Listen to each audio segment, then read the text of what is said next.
Under caution for the first time of the day here in the Pepsi 500. Jamie McMurray's car, right rear tire. You see the contact he had there. And he would have been the car that would have gotten the free pass, and there will be no free pass.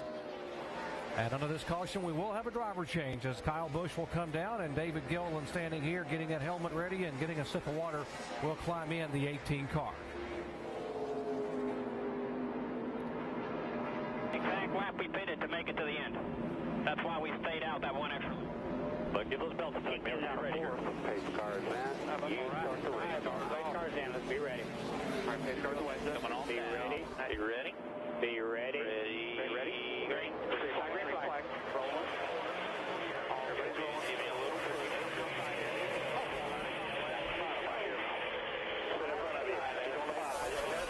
Green is out. Get out of there. Get out of there. Get out of there. Green is still out. Yellow's out. Denny Hamlin spinning around, contact, chain reaction on the restart here. And Hamlin, who was the leader, Montoya behind him, Jimmy Johnson behind him, and there's damage now on his Toyota. Yeah, he caught the end of that pit wall, and it's made some significant damage to the front end. Here they are coming down and coming across. Now watch the right side of your screen, the 42 and 48.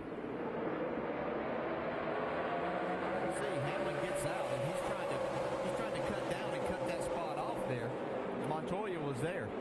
Yeah, and he was getting a good push from Jimmy. You see, that's where the damage comes from, the end of that pit wall. If he just could have slid just a little bit farther, he'd have been okay.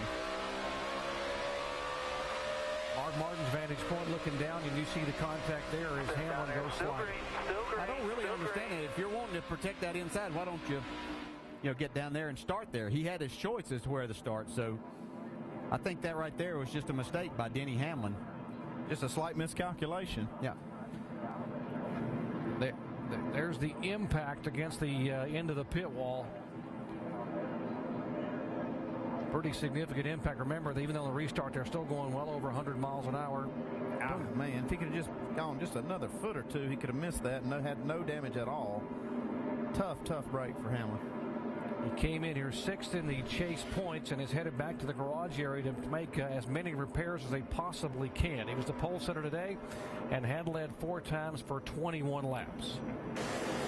That's where his car's been fast, and he's not going to change that. See Montoya slide right up in front of Mark Busch is in the wall. Oh, trouble. Oh, there's Casey Kane across, and he takes Biffle with him.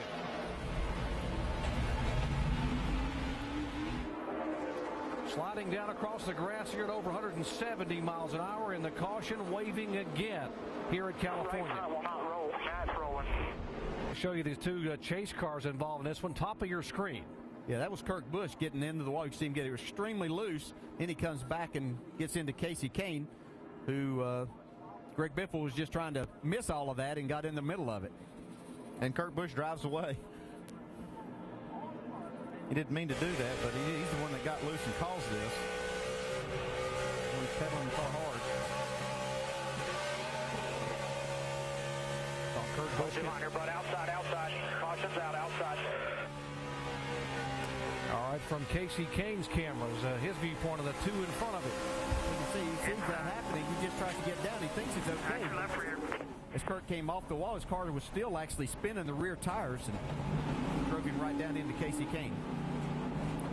Casey Kane was poised to have his 3rd consecutive top 10 finish in the chase after having that DNF in New Hampshire for the engine failure. Now from the Goodyear blimp high above, watch the action here at the bottom of your screen.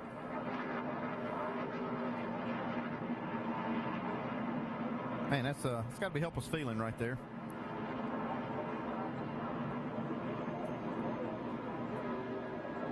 Finished watching this, looking at the rundown here. Ryan Newman, who had trouble as he see this work going on in Greg Biffle's car, but he got damage from that last incident. Jimmy Johnson goes by and takes a position, or does he, as Jeff Gordon can try to get back. Trouble! Sideways down across the racetrack. I know Marcus Ambrose is involved in that. Elliott Sadler, Reed Sorensen. Allmendinger is there, the 31 of Jeff Burton, who was having such a good run. Dale Earnhardt Jr. Man, a lot of cars torn up here. You can see there are at least 4 wide here, but it looks like first contact looked to me like it was Elliott Sadler into the back of Junior. Yes, I was going to say that's what triggered everything, but They were only asking for trouble at 4 wide. We've talked about how wide a racetrack this is, but it wasn't wide enough for that. I mean, it's just, these guys are trying to get everything they can and trying to bump draft on this straightaway, too. Yeah, they're just trying to push there, and probably just a little bit too much of a push. Wow, you see Reed Sorensen's car came off the ground. 47 car back and forth, bucking like a Bronco on left tires and right side tires. A really bad wreck for Richard Petty Motorsports. Every one of his cars. Right there, all 4 of them involved. Yeah. 3 of them piled up in a pile there for a while. From Casey Kane's onboard camera now coming out of turn 4 down the straightaway. You can see there are already some rubbing going on coming out of turn 4. These guys just battling as hard as they can right here at the end of the race, trying to get the spots. And that's when it's all going to happen. Get low. Come through the middle, right where you're at. Keep coming straight. Michael Waltrip drove right through the center of that. You see even Matt Kenseth got damaged. Casey Kane got the back of the 31 of Jeff Burton. Watch him 4 wide there. Oh.